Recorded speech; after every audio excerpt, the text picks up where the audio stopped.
और चलिए आपको सीधे लिए चलते हैं। मनीष सिसोदिया प्रेस कॉन्फ्रेंस कर रहे हैं, क्या कह रहे हैं सुनते हैं। ये महाघोटाला इसलिए है, ये सिर्फ घोटाला नहीं है, एक महाघोटाला है, क्योंकि भारतीय जनता पार्टी के मंत्री के बेटों ने अपने ही पिताजी के डिपार्टमेंट में ये 71 करोड़ का घोटाला किया है और वो पकड़े गए।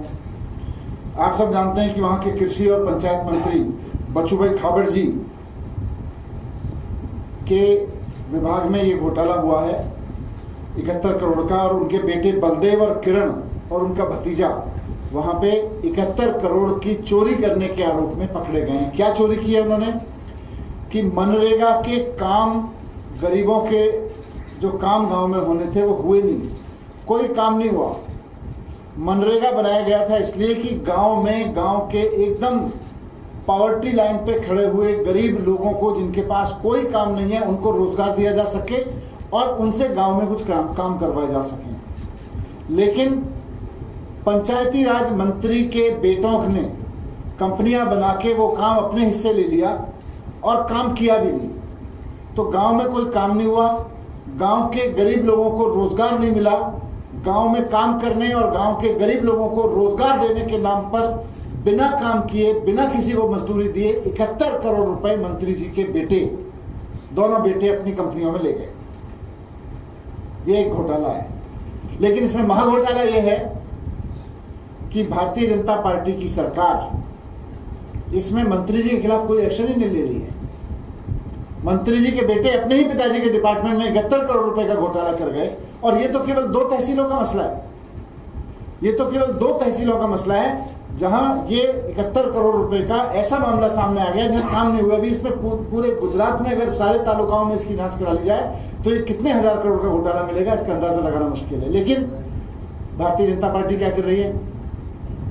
भारतीय जनता पार्टी ने कोई सीबीआई को केस नहीं दिया, वहां की सरकार ने कोई ईडी को केस नहीं दिया। मंत्री जी बाकायदा अपनी कुर्सी पे बने हुए हैं क्योंकि बाकी तालुकाओं में जांच ना हो जाए। मंत्री जी बाकायदा अपनी कुर्सी पे बने हुए हैं। तो ऐसे में जब मंत्री जी खुद कुर्सी पे बने हुए हैं, उनके बेटे उन्हीं के डिपार्टमेंट में भ्रष्टाचार करने के आरोप में गुजरात की पुलिस की गिरफ्त में है, वैसे में मंत्री जी का इस्तीफा क्यों नहीं लिया जा रहा? ये क्या वजह है कि भारतीय जनता पार्टी अपने मंत्री से इस्तीफा नहीं ले रही? उनके खिलाफ एक्शन तो दूर की बात है।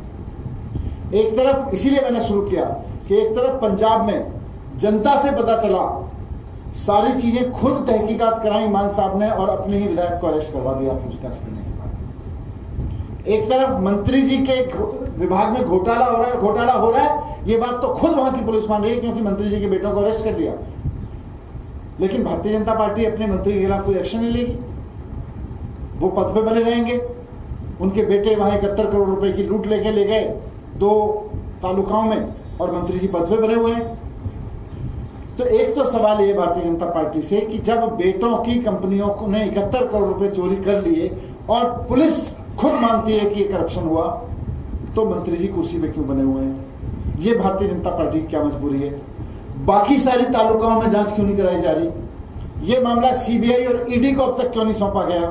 और सबसे बड़ी चीज, गुजरात के बारे में कहा जाता है कि वहाँ की सरकार अमित शाह जी और मोदी जी बिना पूछे कुछ नहीं करती। तो क्या ये जो भ्रष्टाचार हुआ कि मंत्री जी के बेटों की कंपनियों को 71 करोड़ रुपए के ठेके 2 तालुकाओं में दे दिए गए और गरीब लोगों की वेजेस और गरीब लोगों का, गांव के लोगों का काम मारा गया, ये मोदी जी और अमित शाह से पूछ के हुआ था? इस पर मोदी जी को भी जवाब देना चाहिए, अमित शाह जी को भी देना चाहिए। लेकिन एक्सपोज तो बुरी तरह से भारतीय जनता पार्टी इसमें हो रही है क्योंकि मंत्री जी को पद पे बनाए हुए है और मामला ना ईडी को दे रही है ना सीबीआई को दे रही है। केवल गुजरात पुलिस थोड़े दिन की लिपापोती करके उनके बेटों को निश्चित रूप से हम सबको पता छोड़ ही देगी। तो मैं आपके सामने यही एक्सपोज करने के लिए आज आया था कि किस तरह से आप एक तरफ पंजाब का मॉडल देख रहे हैं जहां अपनी ही पार्टी के एमएलए तक को नहीं छोड़ते हैं, और एक तरफ गुजरात का मॉडल देख रहे हैं जहां अपनी पार्टी के एमएलए के बेटों ने खूब खुला भ्रष्टाचार कर रखा है, उनको अरेस्ट भी कर रहे हैं लेकिन मंत्री जी के ऊपर हाथ नहीं उठा रहे हैं। कौन उनको प्रोटेक्ट कर रहा है? ये तो गुजरात भी जानना चाहता है और देश भी जानना चाहता है। Thank you.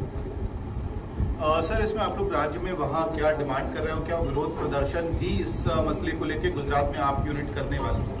नहीं, इसको जनता, ये गुजरात की जनता की आवाज़ है। गुजरात के गाँव में काम होना था, गुजरात के गरीब लोगों को मनरेगा का रोजगार मिल रहा था मनरेगा के तहत। 71 करोड़ रुपए गुजरात के गांव के गरीब लोगों को चोरी किए गए हैं मंत्री जी के बेटे के द्वारा। जिन मंत्री जी की जिम्मेदारी थी कि गुजरात के गांवों तक मनरेगा पहुंचे, उन्हीं मंत्री जी के बेटों ने वहां से 71 करोड़ रुपए चोरी कर लिए।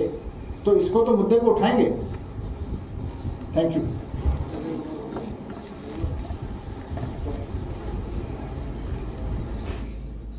आम आदमी पार्टी ने गुजरात के मंत्री पर निशाना साधा है। कहा बेटा अरेस्ट हुआ है तो आखिर अभी तक इस्तीफा क्यों नहीं हुआ है।